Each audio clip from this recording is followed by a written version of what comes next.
Hi, everybody. Not a double rainbow coming your way, just a single rainbow in this Selects episode from February 3, 2015, the year of our Lord. This one is Rainbows, delighting humanity since forever.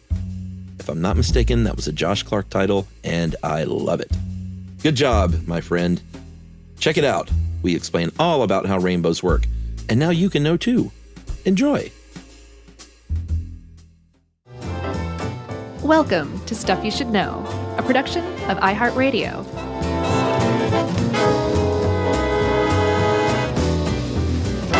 Hey, and welcome to the podcast. I'm Josh Clark with Charles W. Chuck Bryant and Jerry Rowland.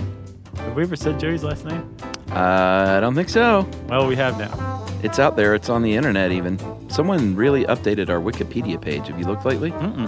It's robust. It even says their producer, Jerry Jerome Rowland. How do they know that? I guess I've said it on the podcast before. I am sure that you have. So how are you doing? I'm great, man. Rainbows, as the author points out, they've inspired countless fairy tale songs and legends. Man, I love rainbows. I think rainbows are just fantastic. They're probably the greatest graphic design of all time. I just think rainbows are great. Well, it is funny when you read the different articles, how people, it's kind of corny when they talk about how they delight and astound, but right. Darn it, when you see a rainbow, even as a jaded, cynical adult, there's no way you can't look and just go, oh. That's pretty neat. Yeah, at the very least, you'll go, oh, a rainbow. If somebody says, hey, there's a rainbow over there, you're going to look up. I don't care. And if you doubt a rainbow's ability to astound adults, all you have to do is look up Yosemite Bear's double rainbow video, which I watched today. It's pretty great stuff. Paul Bear Vasquez. Yeah. Yeah, that guy's... What does it mean? He's so delighted. I know what it means. You're on peyote. You know, next time someone does see a rainbow and say that, I'm going to test everything and just say, so. I'm not even going to look. All right. See if they just think I'm dead inside. Let's see what happens. All right. I'm curious to see whether you can not look. Of course I'll look. So, Chuck, we're not the first to be delighted and amused by rainbows. No. It goes back several years, decades at least. Yeah, they've been around forever. There is a lot of mythology surrounding them because, you know, they're unusual. They don't happen every day. And, well, I guess they depends on where you live. Sure. But it's not necessarily a normal occurrence. No, I found that the philosopher Rene Descartes, was the first to describe kind of the modern accurate theory in 1637. Oh, yeah? Yeah. Nice. He's the first one that's like, hey, wait a minute. There's some refraction going on here. Right. Well, most people usually associate that with Newton. Yeah, well, he's the first one to describe the spectrum, right? He was, and apparently I saw this cool video by Philip Ball on The Atlantic that basically it said that Newton just made up the Roy G. Biv spectrum. What do you mean? So the red, orange, yellow, green, blue, indigo, violet is Newton's interpretation of the rainbow. Before that, all sorts of different cultures had different ideas of what made up a rainbow, how many colors there were, what the colors were. And our interpretation of the rainbow spectrum is a Newtonian invention. And a lot of people say, it's not 7, it's actually 6. Indigo, not really there, Newton. And apparently Newton was trying to shoehorn the rainbow spectrum into the musical octave. So he's trying to shoehorn music, which has sound, wavelengths, with light, which has wavelengths, and making them one and the same. But history has kind of shown like, no, there's 6. Yeah. We'll go with 6 for the rainbow. So Roy G. Biv, which we learned in school. Oh, yeah. Well, apparently I learned in school. You did too? Oh, yeah, sure. It's just Roy G. Biv. Oh, there's no indigo. Biv. Yeah. Well, he was busy making his cookies from figs, too. So he had lots of stuff going on. Those are good. Oh, yeah. I can mound some fig Newtons. Yeah, because they're good for you. So you can eat the whole bag in one sitting if you want. Yeah, I never buy them, but if I see them on, like, if you give blood or something, they're on a snack table. Right. That's when I get my fig Newton on. Nice, man. Yeah. So Newton wasn't the only one. Before Newton, there was like a whole Celtic legend about the pot of gold at the end of the rainbow. There was God saying, "My bad," after the Great Flood and promising it would never happen again by showing rainbows come out after rain. It's like, it's fine, it's stopping. Yeah. We're not going to flood the earth again. Yeah. Of course, you can't find a pot of gold at the end of a rainbow because you cannot go to the end of a rainbow. Yes. You can't go under a rainbow. You can't go over a rainbow. And we'll explain all this why Yeah. in just a second. Sure. But first, we have to talk about, to get to the bottom of how rainbows work, which to me I think is awesome. It's one of those things where, okay, this is how it works. We understand it now. Yeah. I love science stuff like that. Baked in science. Yes. Yeah. Just done. Mm-hmm. It's not like scientists think this is what's happening, and that's probably true, but that Right. remains to be seen. This is one of those ones where, like, we know how rainbows work, and here's how. Yeah. But to get to the bottom of rainbows, we have to understand how light works first. Yeah, and I thought this article, even though there was a lot more digging in to do, I thought the shopping cart explanation for basically how light travels was pretty darn good. Fantastic. You know, one reason they say visible spectrum is because the light is moving so fast that you can't see it. It's like, and the combination of all those is white light. Like the sun is white light because all those colors are superimposed on one another. Okay, yeah. But when it hits like a water droplet or something else, it's going to slow down enough, and we'll get to all this, to where you can see those individual parts of the spectrum. Right. And that shopping cart explanation, like you said, it definitely simplifies the whole thing, and it's not quite right, but it does a pretty good job of illustrating the principles that are going on, you know? Yeah, so basically light is moving at different speeds depending on what kind of medium it's traveling through. Right. So like I said, when it hits water, it's going to slow down a lot. That's going to change its speed. If you're pushing a shopping cart, the asphalt is the medium. Right. If you push it onto grass, it's going to slow down. That's a new medium. It's a new medium. It's transitioned from one media to another. That's right. And if you hit that grass at an angle, and we've probably done this, if you were able to steal a shopping cart as a kid, Yeah. you were pushing your friends around in it. Right. You're hauling through the neighborhood, and you hit that grass at an angle, and it's going to take a really sharp turn because that front right wheel, let's say, is going to hit the grass, and all of a sudden, really quickly, it's going to be traveling at a much slower speed than the rest of it. And your friend's going to tumble out, and everyone's going to have a good time. Exactly. Just wear your helmet. So that, imagine that the shopping cart is a photon of light, or a beam of white visible sunlight, and the grass is a prism. Yeah. So the parking lot was air, and it was moving through just fine, no problem. But when it hit that prism, it slowed down. Yes. And because it came at an angle, one side of the light hit sooner, and it made it turn. And that is called refraction. The bending of light is refraction. Yeah, and in the case of a rainbow, that prism is a raindrop. So, I mean, this is the simple, quick version. We'll get more detailed. But when it hits that raindrop, it's going to slow down, and it's going to bend. Right. So depending on the refractive index, which is how much light bends depending on the wavelength, the wavelength of light, which is another term for color, Sure. is going to bend at a different angle. Yeah. So when that visible light, which is all the colors of the visible spectrum combined, hits a prism and it bends, Or a raindrop. right? It bends at different angles because the wavelengths are different. Yeah. And so that visible light comes undone into Yeah. its component wavelengths, which are all the colors of the rainbow, and they spread out. It's called dispersion. Right. Yeah. And that's it, really. But like I said, in this case, we're talking about rain.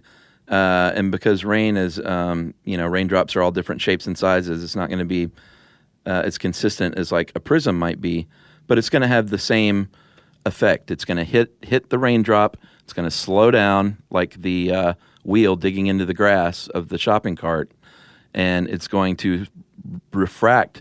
And some of it's going to keep going, some of it's going to bounce back, but the different color is going to bounce at a different angle, and it's all relative to where you are on the ground. Like two people see the same rainbow. Right. So It's all subjective. Right. So when light hits the prism and it bends, like you said, because the different lights have different wavelengths, different colors have different wavelengths. Red has the longest wavelength, so it bends the least. Yes. I believe violet has the shortest wavelength, so it bends the most. Yeah. But because of these different wavelengths, they bend differently, so that the light spreads apart. And when it exits the prism, it bends again, and it forms that spectrum of separated light. Yeah. Separated out. And this, if you notice, we keep saying the word bend. That's why a rainbow is an arc instead of like a right angle, because the light is bending. So, Chuck, we've been kind of teasing this a little bit, but we'll get into exactly how you go from prism to raindrop, and hence to rainbow right after this.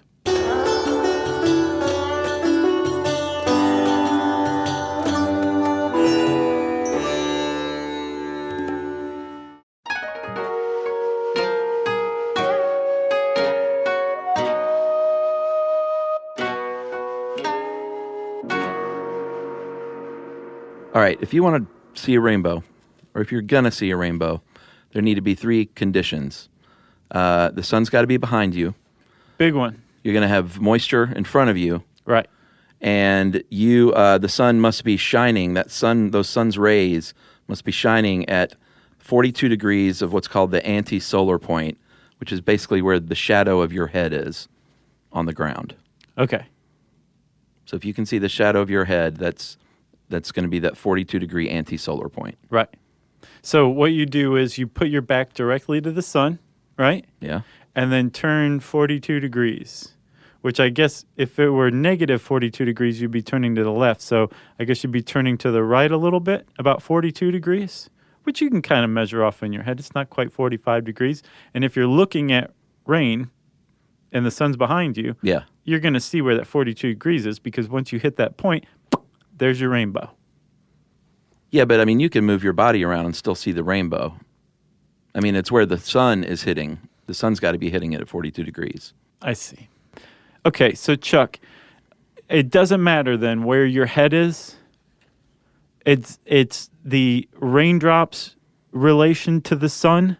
It is the needs to be 42 degrees to produce a rainbow. Yeah, the sunshine must be hitting it at 42 degrees. Okay, so let's get back to basics again for a second. When the sunlight hits the raindrop, each individual raindrop is acting like a prism, right? That's right. So that visible white light is hitting a raindrop. Yeah. It's hitting it at an angle. It's going kaboom into like a colored spectrum inside the raindrop. Mm-hmm. And then it's going to refract again, exiting the raindrop. So it bends again. Yeah. And it comes back at you. Right.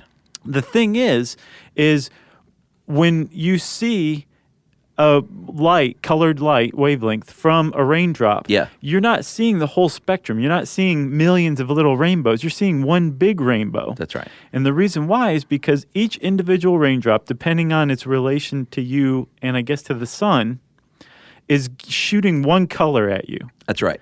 It's shooting all colors at you, but you're only picking up on one color because there's only one color from a raindrop that is angled correctly to you in your line of sight. Yeah. So that it's the only one you're picking up on is red. That's right. And then all of the raindrops around that raindrop are doing the same thing.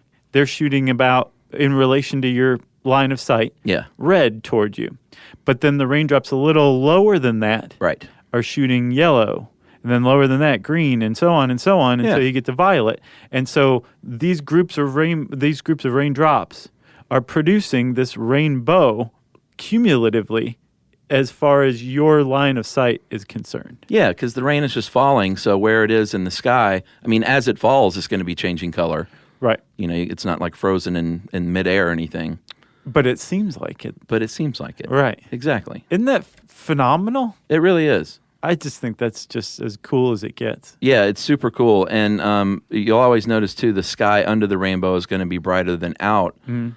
And when you've got a double rainbow, which we'll get to, the area between those two is usually really dark. Right. And that's called the... Alexander's Dark Band? Yeah, Alexander's Band, because he was... Alexander Aphrodisias was the first dude to describe that. That's a great name. Alexander Aphrodisias. Yeah. It was pretty good. It sounds like a 70s exploitation movie or something. Totally. But yeah, so the reason why in between the double rainbows you have Alexander's band is because the light there is reflecting away from you. And it's a dark area. Yeah. So the sunlight hitting those raindrops is going pew away. Yeah. You're like, oh, it's dark. Inside the rainbow, all of that light is reflecting back to you. Yeah. And you're seeing all of the different colors come at you, and they're recombining into visible light, so there's no color. It's just bright sunlight in the middle. Yeah, and that, sunlight, they also always describe it as white. I mean, sunlight is all the colors. We just, can't see it. Yeah, we should really do a whole how color works episode. Yeah. It's fascinating stuff. But yeah, depending on whether you're a painter who's mixing chemical color, whether you're a chemist or a physicist, white is either the presence of all colors or the absence of color. Right. It's kind of mind-blowing. We should totally do how color works. Well, I guess after this break, we'll talk a little bit more about the double rainbow all the way. And even, we'll just leave it at that. What does it mean?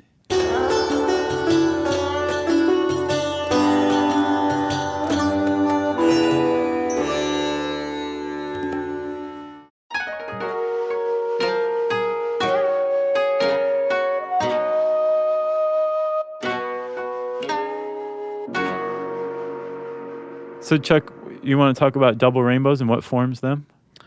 It's pretty much the same thing, right? Yeah, the light's refracted twice. Yeah, it's just a double refraction. Yeah, well, what's cool is if you look at a double rainbow, the one on top, the higher one, that's the second refraction. Yes. Is reversed. So rather than red being on the top, it's on the bottom. Yeah. It's a reverse rainbow is what a double rainbow is. And you can have a triple and even a quad. Nice. But it's rare. Yeah. Like I've seen a little bit of a triple once, I think, to where you just see the faintest hint of that third one. And if you're seeing that, that means the initial, I think it's called the primary and secondary. That means your primary is super, super, super sharp. Yeah. To where it looks like it's drawn on the sky, painted on the sky. Nice. And then your secondary is going to be a little more faint than the third one because the triple refraction, it's not the easiest thing to occur in nature. Yeah.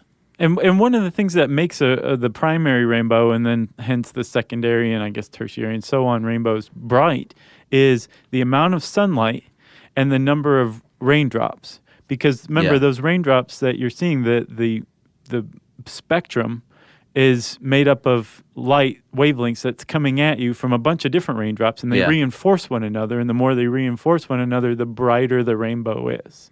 Yeah, and I feel like I usually see rainbows when it's not raining where I'm standing. Right. But that doesn't matter. It's, you can be being rained on and still see the rainbow? Well, yeah, but it's like sometimes it's like a super light rain where it has just rained really hard. Maybe it's tapering off or maybe stopped altogether. Right. But the point is where the rainbow is, it's not like I said earlier, you can't drive up to a rainbow. Like, I'm going to go up and find that thing because it's just a perspective trick, basically. Right. Apparently from this Scientific American article you sent, the only visual information we get from a rainbow is the bend of its arc. Yeah, and everything else is what's around it. Right, right. So, like, if a rainbow seems really huge, yeah, it's because, say, the mountains in the background look small, right, which makes the rainbow, by contrast, look very big and majestic. Yeah. If we're close to, say, like the mountains or like a cell phone tower or something like that, yeah, the rainbow may look very small by comparison. Yeah, and the way they liken it in that, I think, in that article, I think was like the human head is like roughly the same size. But if it was right in front of your face, it would block out a whole movie screen. Right. But if it was further away, it would just be like, hey, there's that guy's head. It's the same thing. Same thing. And then Phil Plait, who's who does the Bad Astronomer blog for Slate, he did a pretty good explanation of full circle rainbows. Yeah, I had never, ever heard of that until you sent me that. So it makes sense, though. It totally does. Yeah. So remember we talked about a rainbow arcing over the sky, and sure, that's because the light is bent out of the prism. Yeah. Right? No, it's because it starts on one part of the ground and ends on another part of the ground, right? Where the gold is. Yeah. the reason why it has that arc is because what you're seeing is part of what really is a full circle, and it's depending on where you are. Yeah. Now, you have a certain amount of raindrops available to reflect the light to you. Yeah. Right? So when you're on the ground and you're looking up or just over to the horizon, sure, you have a certain amount of raindrops available to you to form a rainbow. Yeah. If you were able to get away from the ground, you have even more raindrops, not just above you, but now below you as well. Yeah. And you can see a full circle that is the actual real rainbow. Yeah. So a real rainbow, depending on where you are in relation to the ground, is either a part of a circle, an arc, or a full circle. Yeah, and there was a picture. I mean, he said that pilots see them all the time. Or I guess if you're an astute flyer that's not just like asleep with a black blanket over your face. Right, yeah. You can look out a window of a plane and see one too because you're above it. Right. It's pretty neat. I mean, there was a photo of one, and it was like, oh, wow, there's a full circle rainbow. Full circle rainbow. Pretty neat. It looks kind of like a lens flare a little bit, but it's a rainbow lens flare. And Phil Plait had in that same blog post a double circle rainbow, which was really neat. Yeah. So go check that out. I agree. That was pretty cool. Yeah, you know that thing we were talking about earlier too, about the perspective. That's why I thought you did a Don't Be Dumb about why the moon looks bigger. Have you done that? No, it's why can you see the moon during the day sometimes? Oh, why is that? Well, I'll tell you why. Because I saw one the other day that was like super late in the day. Well, the reason why, a better question is why can't you see the moon all the time, even during the day? So right. It's not. The moon's very bright. Yeah. It's the brightest object in the sky, second only to the sun. Sure. But it also gets its light from the sun. Mm-hmm. So most of the time when you can't see the moon during the day, it's because the moon is behind you. Right. So the light that it's getting from the sun is behind you. Now, if the moon is closer to the sun, like depending on where the moon is in its lunar phase, then you can look up and see the sun and the moon at the same time. It's above the horizon, in other words. Oh, okay. So if the moon were always visible above the horizon, you'd always be able to see it during the day. Gotcha. And it just has to do with where it is in relation to the sun in the lunar phase. Does that make sense? Yeah. If it's meh, just go watch the Don't Be Dumb on it. Yeah, they call that a bonus, an impromptu bonus. Yeah.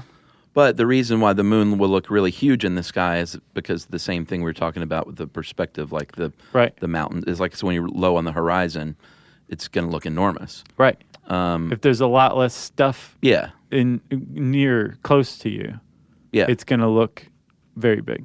Yeah, and when I went to Montana years ago, my explanation I got, because you step off the plane and you think, wow, the sky does look bigger. Mm-hmm. Like, what's the deal? They call it big sky country, and it really does look bigger.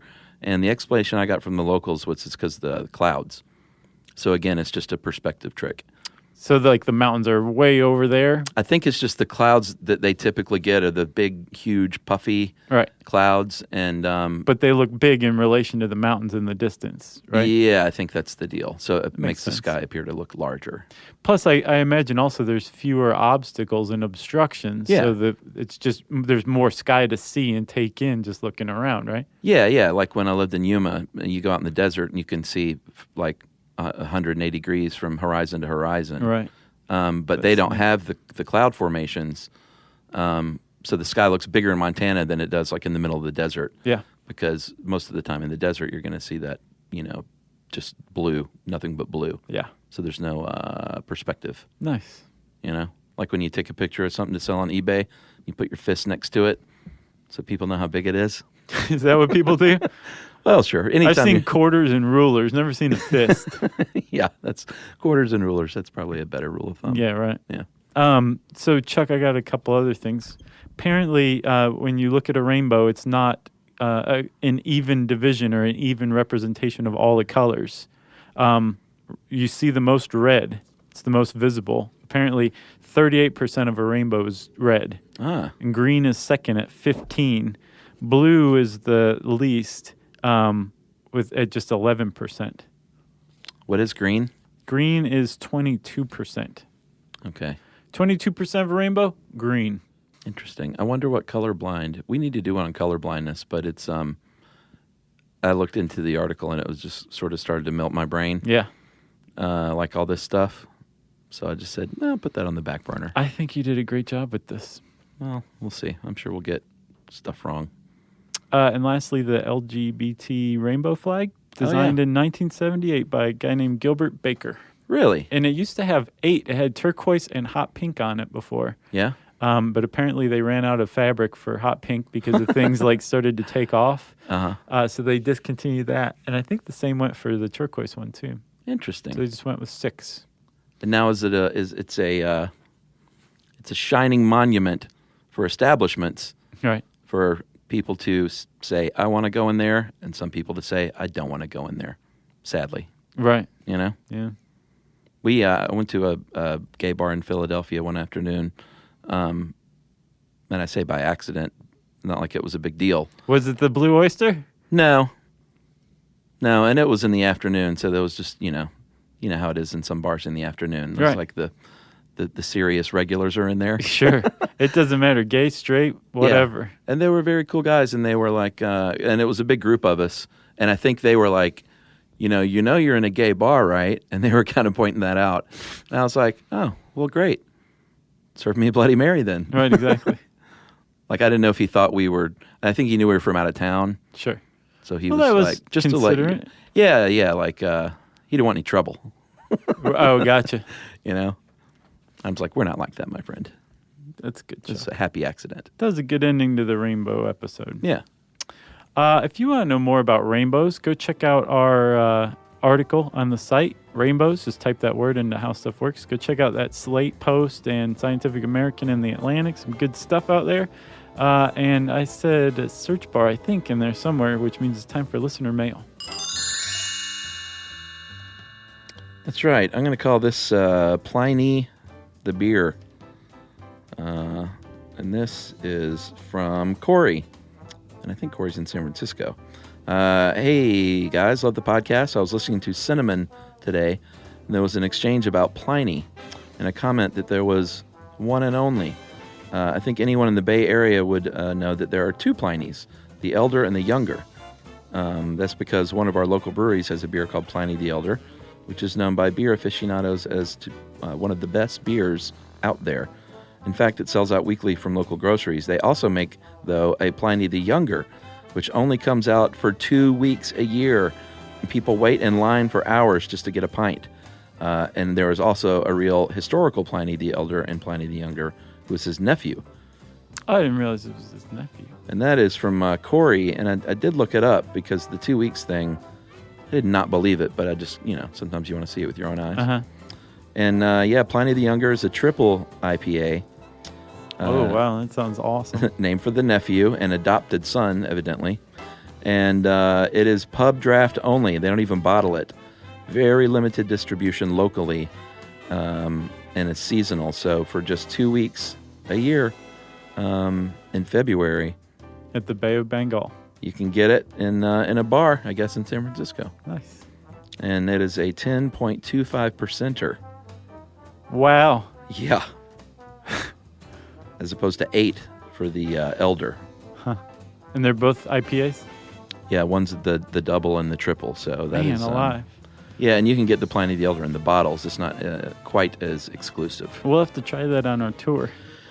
Yeah, I guess only the Elder, unless someone... unless we luck out and happen to be there during that 2-week period, huh? Well, no, it's in February. We're going to be there in March. Is that what you said? Yeah. But if there's a bar out there that maybe wanted to just say we're pour out... a pint, put it under the bar, save it for a month for us. We'll be there. I don't think that's going to happen. If you want to correct us after we get something flagrantly wrong, like we did with the whole Pliny thing, you can tweet to us at SYSK Podcast. You can post it on Facebook.com/StuffYouShouldKnow.